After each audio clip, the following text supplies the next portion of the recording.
Assalamualaikum warahmatullahi wabarakatuh. Pertemuan kali ini saya akan membahas mengenai korelasi. Pembahasan pertama mengenai konsep dasar korelasi. Jadi, korelasi adalah ukuran keeratan atau ukuran hubungan antara dua variabel. Korelasi tidak menggambarkan hubungan sebab akibat, karena kita tahu bahwa tidak semua hubungan berupa hubungan sebab akibat.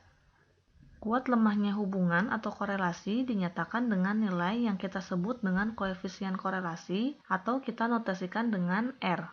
Dan nilai koefisien korelasi berkisar antara negatif 1 dan 1.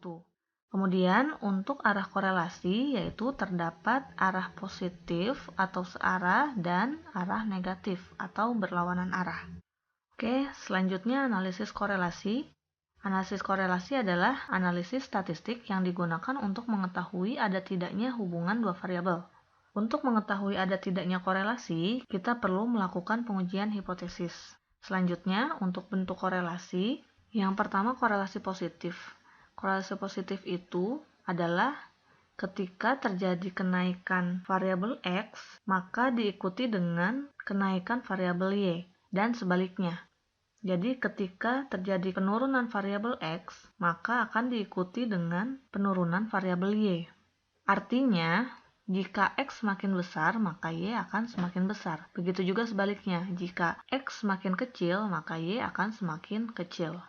Yang kedua, korelasi negatif adalah ketika terjadi kenaikan variabel X, maka diikuti dengan penurunan variabel Y, atau sebaliknya. Ketika terjadi penurunan variabel X, maka akan diikuti dengan kenaikan variabel Y. Nah, ini berarti bahwa jika X semakin kecil, maka Y akan semakin besar, dan sebaliknya. Dan yang ketiga adalah tidak berkorelasi. Tidak berkorelasi ini artinya kedua variabel tidak menunjukkan pola negatif atau positif.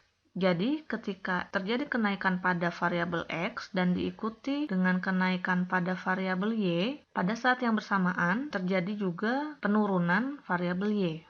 Selanjutnya, untuk nilai koefisien korelasi, nilai R yang mendekati 1 atau min 1 menunjukkan semakin erat hubungan antara kedua variabel tersebut. Nilai R yang mendekati 0 menggambarkan hubungan kedua variabel semakin lemah. Selanjutnya, bagaimana kita mengukur korelasi? Nah, untuk mengukur korelasi, metode yang digunakan tergantung pada skala ukurnya. Kita tahu bahwa skala ukur data terdiri dari numerik dan kategorik, di mana numerik ini terdiri dari interval dan rasio, dan kategorik adalah nominal dan ordinal. Jika data kita berskala ukur interval atau rasio, maka kita gunakan metode analisis korelasinya adalah Spearman atau Pearson. Jika data kita berskala ukur nominal, maka kita gunakan analisis korelasinya adalah koefisien kontingensi. Selanjutnya, jika data kita berskala ukur ordinal, maka kita gunakan analisis korelasi Spearman atau Kendall. Selanjutnya, jika data kita berskala ukur interval atau rasio dan salah satunya lagi nominal atau ordinal, maka kita gunakan analisis korelasinya itu adalah korelasi biserial. Oke, sekian kuliah kita kali ini. Assalamualaikum warahmatullahi wabarakatuh.